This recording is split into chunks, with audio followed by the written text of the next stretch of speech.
জান বলো। জান কে তোর জান? আজকে সকাল থেকে তোর কতগুলো ফোন দিছি, তুই একটা ফোন রিসিভ করছস? আজকে ভ্যালেন্টাইন্স ডে তে তুই আমার জন্য একটা ফুল পাঠাইছস, এখন কোন হিসাবে তুই আমাকে জান বলতে আসছস? আরে জান তুমি বোঝো না কেন, তোমার বয়ফ্রেন্ড একটা সেলিব্রিটি, আর আমার ফোন কি আমার কাছে কাছে থাকে নাকি? জানো না আমি কত বেশি বিজি আছি নতুন গানের শুট নিয়ে। আমার ফোন তো অ্যাসিস্ট্যান্টের কাছে ছিল, আমি ধরতে পারিনি, আমি সরি। ধরতে পারিস না মানে কি? তুই কি একাই সেলিব্রিটি? আমি কি সেলিব্রিটি না? তোর অ্যাসিস্ট্যান্ট আছে, আমার কি অ্যাসিস্ট্যান্ট নাই? হ্যাঁ তুই তো ফোন দিলে আমি ঠিকই ধরি, আর আমার ফোন আসলে তোর ধরার কোনো পাত্তা থাকে না, তুই ব্যস্ত, এই সেই তোর গানের শুট, এই সেই তোর তোর মনে পড়ে যায়, আর আমার ফোন ধরার তোর কাছে টাইম থাকে না। আরে জান তুমি অন্যদিকে নিয়ে যেতেছো ব্যাপারটা, মানে তুমিও সেলিব্রিটি আমিও সেলিব্রিটি, ঠিক আছে, কিন্তু এই যে কষ্ট করতেছি, এই যে বিজি থাকি, তোমার আর আমার ফিউচারের জন্যই তো। ফিউচারের জন্য বিজি থাকো নাকি ওই লালিসার সাথে গান বেরিয়েছে এর জন্য ওরে মানে টাইম দিতে যায়, আমার জন্য টাইম খুঁজে পাও না, এরকম কিছু তাই না?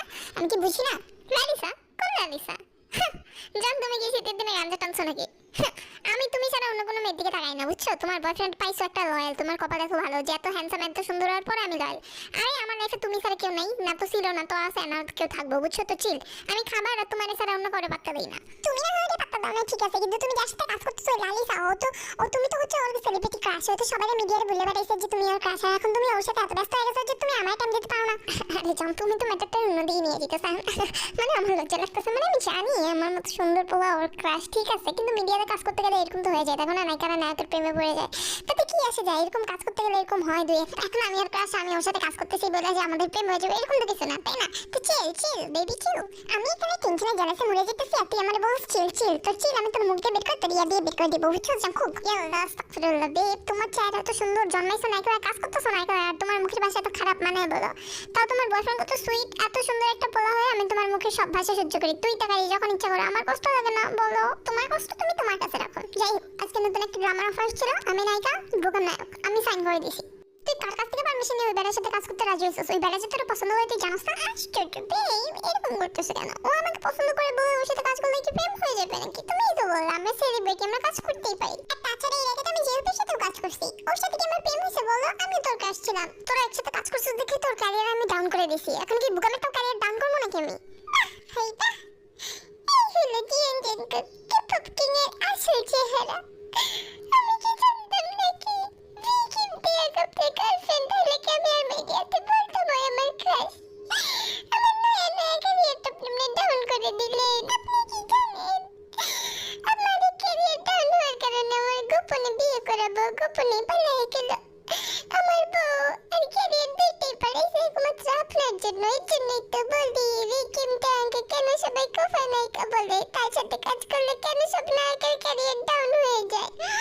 এর জন্যই তো বলি আমার সাথে কাজ করার পর সবার ক্যারিয়ার ডাউন কেন হয়? আসলে আমি তো কোফা না, আসলে জাঙ্কুক তোমার জন্য সবার ক্যারিয়ার ডাউন হইতেছে, তুমি সবার ক্যারিয়ার ডাউন করো না ইন্ডাস্ট্রিতে। তো আর কি করবো, আমার গার্লফ্রেন্ড দিকে কেউ তাকালে আমি কি ছেড়ে দেবো নাকি? কি জানতাম বন্ধু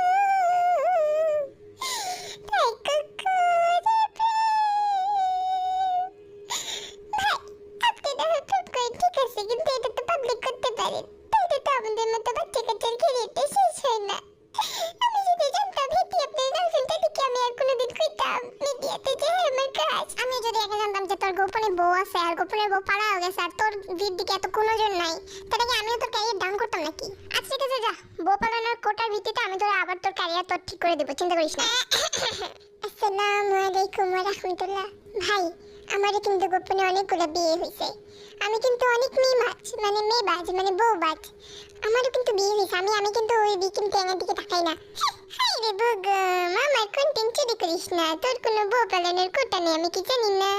ভাই হেতে মিথ্যা কথা কয়, হেতের বোন আমার মতো পরিষ্কার না। মিথ্যা কথা কইতে যাবো কেন? তোর বউ যেমন গোপনে পালাইছে আমারও বউগুলা তো গোপনেই পালাইছে না, আমার বউ তো আর সবাইকে জানায় পালায়নি।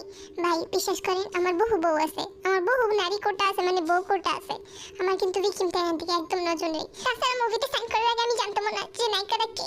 ভাই বিশ্বাস করেন, এতটা চুপ থাক।